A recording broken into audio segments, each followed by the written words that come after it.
This channel is part of the History Hit Network, a dedicated platform committed to uncovering and exploring the complexities of the past through a rich array of documentaries, expert insights, and engaging discussions that cater to history enthusiasts of all levels. Over 2,000 years ago, some of the greatest European capitals, such as Athens, Carthage, Alexandria, and Rome, rose to prominence around the Mediterranean basin, each city playing a pivotal role in laying the foundational stones for what would become Western culture, politics, and society. These cities were not merely population centers, but blossoming hubs of culture, power, innovation, and intellectual exchange, nurturing remarkable advances in the arts, commerce, architecture, engineering, and sciences. They thrived amid complex political rivalries and shifting alliances, which fueled competition that extended well beyond military might, to include the construction of monumental buildings, sophisticated infrastructures like aqueducts, road networks, and harbors, and the attraction of diverse populations seeking economic opportunity and prosperity. By the 2nd century AD, Rome, the undisputed heart of the empire, had grown to house roughly 1 million inhabitants, a testament to its immense scale and unparalleled importance in the ancient world. As the wealthiest and most powerful city in the Mediterranean, it was renowned not only for its grandiose architecture and sprawling public spaces, but also for its intricate political intrigue, stark social inequalities, and the challenges of urban chaos. The bustling streets of Rome were alive with the constant clatter of chariots, the cries of merchants hawking their wares, street performers entertaining the masses, and citizens from all walks of life navigating the city's vibrant, yet often overwhelming urban environment.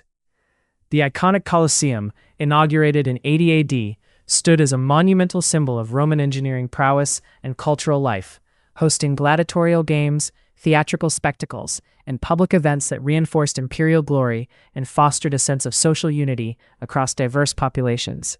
However, beneath this veneer of grandeur, Rome grappled with significant issues such as crime, corruption, widespread poverty, and severe overcrowding. Law enforcement officials, including notable figures like Drusus, endeavored to maintain order amid the city's rampant theft and the exploitative practices of corrupt traders exemplified by individuals like Petronius. In recent decades, archaeologists have shifted focus toward uncovering the realities of everyday life by excavating insulae, ancient apartment blocks that housed large segments of the population in cramped, noisy, and often unsanitary living conditions. German archaeologist Richard Niedecker has been at the forefront of this research, highlighting the stark contrast between the imperial grandeur celebrated in monumental architecture and the common hardships faced by ordinary Romans. These tenements, characterized by their narrow alleys, wooden balconies, and tightly packed rooms, offering valuable insights into the urban density and social stratification that defined Roman city life, illustrating how the city managed to accommodate such a vast and diverse population despite numerous challenges. These archaeological discoveries not only deepen our understanding of Roman urbanism, but also resonate with contemporary issues faced by modern metropolises worldwide, including housing shortages, infrastructure strain, and social inequality.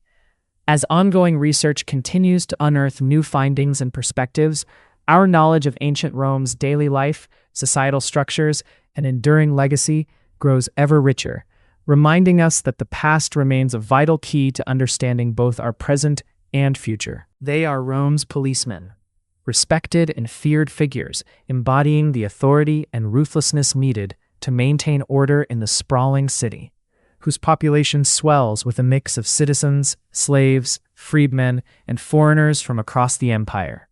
On this day, they move through the bustling streets to Trajan's Forum, a grand commercial hub famed not only for its impressive architecture, featuring vast colonnades, intricate reliefs, and towering statues, but also for the vibrant activity that pulses through its marketplaces and administrative offices. Merchants from diverse regions hawk their wares loudly, from spices and silk to pottery and metalwork, creating a cacophony that reflects the empire's vast reach and economic prowess. Amid this hustle, an anonymous tipster, cloaked in shadow and wary of reprisal, reveals a troubling secret. A trader has been watering down wine, a common yet illegal practice that cheats the emperor's taxes and undermines Rome's economy and product quality. This fraud threatens social trust and imperial revenues, which fund vital public works such as roads, aqueducts, temples, and the military campaigns that protect and expand the empire's borders. Drusus, a determined and seasoned officer known for his keen sense of justice and unwavering loyalty to Rome's laws, aims to bring the culprit to justice with banishment to the Colosseum, a brutal arena symbolizing Rome's harsh law enforcement, where criminals often face gladiatorial combat or worse, serving as a stark deterrent to would-be offenders. Rome's history, from its legendary founding in 753 BC by Romulus and Remus, through its transformation from a small Etruscan village into a vast empire stretching from the windswept cliffs of Britain to the sun-baked deserts of North Africa and as far east as the Black Sea, is marked by relentless conquest, political innovation, and cultural achievement. The legions, beyond their military might, acted as agents of urban development, building cities adorned with forums, baths, amphitheaters, and aqueducts that spoke to Roman engineering genius and civic pride. Rome itself, perched atop its 7 hills and adjacent to Monte Testaccio, a massive artificial mound composed almost entirely of broken amphorae, showcases the empire's immense wealth and trade networks, especially in commodities like olive oil imported in vast quantities from Hispania Baetica, which was essential for cooking, lighting, and religious rituals. The docks on the Tiber River were crucial arteries for the empire's supply chain, bustling with activity as grain ships from Egypt, olive oil barrels from Spain, and vats of garum, a prized fermented fish sauce treasured across the empire, were unloaded and distributed. Wine amphorae, prized but costly, were carefully cleaned and reused, reflecting an advanced understanding of resource efficiency and trade logistics, while oil containers were deliberately smashed to prevent contamination, underscoring the Romans' sophisticated approach to quality control and hygiene. Despite this sophistication and regulatory vigilance, fraud thrived in the shadows, driven by greed and the pressures of an ever-expanding market. Petronius, a cunning trader deeply embedded in the wine and oil trade, coerces his clerk, through threats and bribes, to forge documents that conceal the adulteration of products, thereby threatening market integrity, consumer trust, and ultimately, the stability of the imperial economy. In this complex environment where commerce, law, and power collide, figures like Drusus and Petronius embody the ongoing struggle to uphold justice and order in a city perpetually balanced precariously between order and chaos, tradition and innovation, law and corruption, reflecting the broader tensions that shaped the Roman Empire's enduring legacy.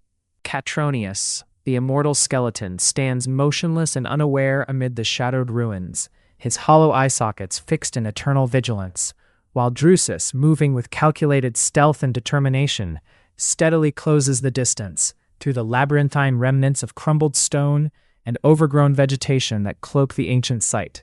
Nearby, Monte Testaccio rises prominently, a colossal mound composed of millions of shattered amphorae, the discarded remnants of Roman trade and consumption. This vast earthen hill, formed over centuries, serves not only as a monumental testament to the immense scale of the Roman Empire's commercial activity, but also as a silent memorial to the countless enslaved individuals whose relentless labor in the fields, workshops, and ports underpinned the wealth and power of Rome. Each fragment of broken pottery, once a container brimming with valuable goods, now lies scattered and embedded in the mound, encapsulating stories of economic exchange, imperial expansion, and the complex social hierarchies that defined Roman society. Archaeologists studying Monte Testaccio gain invaluable insights into the empire's intricate economic systems, trade networks, and supply chains, as well as the everyday lives of those who toiled to sustain the city's insatiable appetite. Roman tax officials exercised meticulous control over the flow of goods, ensuring that every amphora bore the emperor's official seal, a mark of authenticity and taxation compliance, and that the contents were accurately recorded to prevent theft, fraud, or tax evasion. This rigorous administrative oversight highlights the sophistication of Roman bureaucracy and its role in maintaining the empire's economic stability. Tribute goods such as Baetica olive oil, prized for its quality and flavor, garum, the fermented fish sauce beloved across the empire, wine from various provinces, and grain harvested from fertile lands were transported primarily by sea within these amphorae, facilitating the supply that sustained Rome's burgeoning population and military apparatus. Petronius, once infamous for his cunning in evading justice, was ultimately unmasked for his involvement in sophisticated tax evasion schemes, which included the use of counterfeit amphora seals to disguise illicit activities and underreported cargoes. His exposure forced him to flee Ostia, the principal maritime gateway adjacent to Rome, a bustling hub of commerce and naval activity. However, maritime commerce was fraught with peril. Not all ships reached the safety of port. Near Pisa, an ancient Roman harbor site uncovered in 1998 revealed remarkably well-preserved wooden vessels and their cargoes, including personal belongings, thanks to the oxygen-deprived mud that inhibited decay. These archaeological finds paint a vivid picture of Roman maritime life and the tangible human experiences behind trade statistics. Some ships met their fate in violent storms, with damage patterns indicating that vessels collided with docks or were dashed against rocky shores, underscoring the inherent dangers of ancient seafaring. The preservation of these delicate relics poses a pressing conservation challenge, requiring immediate and carefully controlled interventions to stabilize the organic materials before they can be displayed and interpreted in museums for public education and appreciation. Despite Rome's advanced naval infrastructure, skilled navigators, and sophisticated logistical networks, natural disasters, unpredictable weather, and maritime hazards frequently resulted in the loss of ships and cargoes, reflecting the precarious balance between human ambition and the formidable forces of nature in antiquity. This delicate interplay between engineered human systems and environmental unpredictability shaped not only the economic history of the Roman Empire, but also the lived realities of those who engaged in its vast commercial enterprises. The goods found in these cargoes were likely meant for sale at Trajan's Forum in Rome, a market that historian Richard Neudecker argues held a special significance in Roman life. Emperor Trajan commissioned the construction of this vast trading center in 110 AD, so extensive that part of one of the city's hills had to be removed to accommodate it. The market featured 150 shops where Romans could purchase virtually anything they desired, from fresh local vegetables and North African wheat to Asian spices, exquisite tableware, costly cosmetics, and precious jewelry from far-flung provinces. The ground floor housed shops that faced the street and were open during the day, but secured with boards at night to prevent theft, with guards patrolling the area for added security. This prime commercial location attracted a higher class of shopkeepers who leased these desirable premises, likely paying high rents. The upper floors contained offices for city administration, and there were facilities where the poor could register to receive free food, although this benefit was reserved exclusively for male Roman citizens. Other Romans who were not struggling for survival could apply to have the public water supply connected to their homes. Public spaces like this market were central to Roman society because social life predominantly occurred outdoors rather than inside homes, a characteristic true of all Roman cities. One city where this reality is vividly preserved is Pompeii, situated at the base of Mount Vesuvius, one of the world's most volatile volcanoes. Although it is uncertain when Vesuvius will erupt again, approximately 3 million people currently live in its shadow. British archaeologist Rick Jones has dedicated himself to studying how Pompeii functioned as a Roman city in antiquity. His Anglo-American project aims to understand how Pompeii evolved over several centuries, perhaps 5, considering a mix of large homes for the wealthy, modest houses, workshops, and bars, all within the confines of a single city block. Pompeii was a small city surrounded by countryside, gardens, and vineyards. Yet many aspects of everyday life there were likely similar to those in Rome itself, making Pompeii a valuable model for understanding life in any Roman city. It serves as a kind of time machine, offering a tangible glimpse into the past. As the city's last day was effectively frozen in time, when in 79 AD, Mount Vesuvius erupted, spewing fire and ash that completely destroyed Pompeii. Among the ruins are the remains of a luxurious villa with a colonnade, where the family had operated a bakery. The millstones there ground grain into fine, expensive flour suitable for the rich, as well as coarser flour given to slaves and the poor. And tragically, all these inhabitants, humans and animals alike, perished from the toxic gases during the eruption, unable to escape in time. Despite generations of archaeological work, Pompeii continues to reveal new discoveries. Currently, Rick Jones and his team of over 100 staff members are excavating an entire city block, united in their goal of reconstructing the daily life of this ancient city. One fascinating find includes the remnants of an evening meal where wild boar was served. Though only wealthy households had kitchens with their own stoves, the poor typically purchased meals from street vendors or inexpensive taverns. Hundreds of such taverns existed in ancient Rome, where society's outcasts and those with little to lose would gather. One such individual, Petronius, is unable to return home because he is being pursued by the police, so he seeks refuge among these tavern crowds, hoping for safety despite his compromised reputation. Petronius, now a fugitive from the city cohort, cannot afford to make enemies, as his precarious position requires careful navigation of social and political tensions within the city walls. Earlier excavations in Pompeii primarily focused on its tragic final day, the catastrophic eruption of Mount Vesuvius in 79 AD, which buried the city under a thick blanket of ash and pumice, effectively freezing a moment in Roman history and preserving an unparalleled snapshot of daily life frozen in time. However, contemporary scientists and archaeologists have shifted their focus to explore Pompeii's long and complex evolution over the centuries prior to the eruption. The houses within Pompeii were not static structures. Instead, they were continuously rebuilt, expanded, and modified to reflect the changing fortunes, tastes, and social status of their inhabitants. This ongoing transformation reveals a dynamic urban fabric shaped by economic prosperity, cultural influences, and shifting social hierarchies. Archaeologists meticulously study small artifacts, ranging from personal items like jewelry and writing tablets to practical tools and household implements, to gain deeper insights into the everyday experiences of Pompeii's residents. One particularly significant discovery is the surgeon's house, excavated in 1926, which yielded an impressive collection of surgical instruments that are now carefully preserved in a museum. Modern investigative techniques, including advanced imaging and chemical analyses, are revisiting this site to better understand ancient medical practices as well as the broader social changes underway in Pompeii at the time.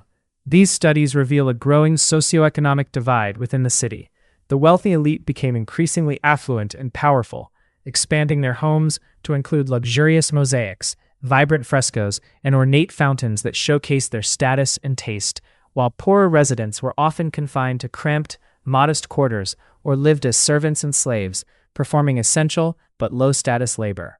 Beneath the streets, a sophisticated lead pipe system distributed fresh water to the homes of the wealthy and to public fountains, yet this vital resource was largely inaccessible to the poor, underscoring stark inequalities in access to basic amenities. Roman cities like Pompeii relied heavily on slave labor to maintain infrastructure and support daily life.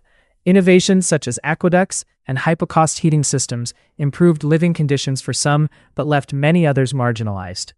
In comparison, the city of Rome itself, vastly larger and more complex than Pompeii, grappled with severe urban challenges, including congestion, exorbitant housing costs, and pervasive noise pollution, all symptoms of dense urban living in an ancient metropolis. Rome's 8 aqueducts, marvels of engineering, supplied millions of liters of water daily, made possible by the innovative use of arches and hydraulic cement, which allowed water to flow over long distances and varied terrain. Despite these advances, the city's sewage system was inadequate by modern standards, and waste often accumulated in the streets and public spaces, including the iconic Forum Romanum, contributing to unsanitary conditions. The Cloaca Maxima, Rome's main sewer, played a crucial role in channeling waste out of the city, and remarkably, approximately 600 meters of this ancient infrastructure still function today. Although Rome's sanitation systems were advanced for their time, they fell short in preventing the spread of disease, as water contamination was common and public health knowledge was limited. Before the advent of germ theory, people relied heavily on home remedies and traditional medicines, such as cabbage, which was believed to possess curative properties even for serious illnesses like cancer, highlighting both the era's limited medical understanding and the cultural beliefs that shaped healthcare practices. This combination of archaeological findings and historical analysis provides a richer, more nuanced picture of life in Pompeii and Rome, revealing not only the grandeur and innovation of Roman urban planning, but but also the social disparities and everyday challenges faced by their inhabitants. In Roman cities, hot spring baths served as primary health centers, accessible mainly to the wealthy elite, while a diverse range of doctors, many of whom were Greek, like the renowned Galen, catered to the broader population's medical needs. Galen himself began his illustrious career as a physician to gladiators, a demanding and perilous role that required extensive knowledge of anatomy and trauma care, before ascending to the prestigious position of the emperor's personal doctor, thereby gaining immense influence and respect throughout the empire. Romans typically finished their work by midday and spent leisurely afternoons at the baths, which were much more than places for bathing. They were vibrant social and cultural centers. Visitors engaged in various activities such as sports, bathing rituals involving a sequence of warm, hot, and cold pools, massages, and even intellectual conversations, all while escaping the dust, noise, and bustle of urban life. These baths were crucial social hubs where friendships were formed, business deals negotiated, and philosophical debates conducted, reflecting the central role of communal life in Roman society. The Roman Museum of Archaeology preserves the largest and most comprehensive collection of Roman artifacts, maintained with advanced preservation technologies that allow visitors to glimpse the empire's grandeur. The museum's collection includes statues carved from marble sourced from distant quarries, often commissioned by wealthy Romans eager to display their social status and cultural sophistication. In these cases, admiration for the pieces was directed more at the patrons than the artists themselves.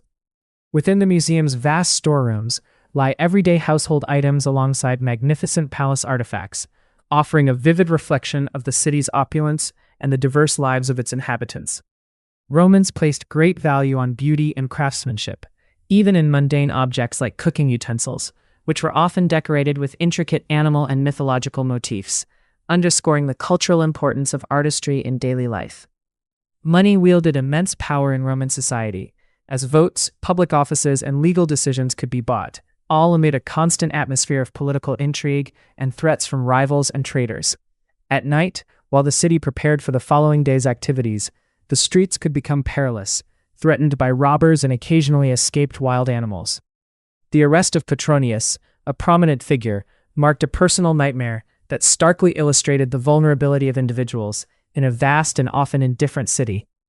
Beneath the Colosseum lay a vast labyrinth of chambers and corridors, housing a complex machinery system designed to release wild animals and raise trapdoors for the dramatic entrance of gladiators, enabling more than 100 annual performances that included naval battles staged by flooding the arena and elaborate reenactments of mythological stories. Skilled crews, comprising soldiers, slaves, and animal tamers, worked tirelessly beneath the arena floor to coordinate these spectacles. The Colosseum offered rare opportunities for the emperor to interact closely with the public, where the crowd's reaction served as a direct reflection of imperial favor. Despite the brutal and often fatal nature of gladiatorial contests, the audience viewed them as thrilling entertainment. Combatants fought fiercely for survival, with no tolerance for cheating, and prisoners sentenced to face wild beasts were left unarmed, heightening the drama and danger. Yet many gladiators were highly trained professionals who achieved fame, amassed wealth, and even gained political influence, becoming some of the most celebrated celebrities of their era, admired not only for their combat skills, but also for their courage and resilience. Some gladiators became celebrated stars, adored by the public, but their survival depended on staying alive in the Colosseum, where the brutal law was kill or be killed. Characters like Crockett and Captain Drusus eagerly anticipated thrilling fights, especially on Drusus's day off, much like modern sporting events. However, philosopher Seneca condemned the practice, lamenting how humans, once sacred to each other, were now killed for entertainment. Visitors from across the empire flocked to the arena to witness famous gladiators battle, showcasing Rome's might and ruthlessness. The Roman Empire, centered on Rome, the first city with 1 million people, lasted 1,000 years, facing challenges like traffic, housing shortages, and crime, common in populous cities then and now. Amid the spectacle, the Colosseum symbolized Rome's complex social dynamics, where power, politics, and public opinion intersected. Emperors used the games to secure loyalty and distract from unrest, while gladiators embodied both the cruelty and resilience of Roman society, their struggles reflecting human courage and the pursuit of glory, even at the cost of life.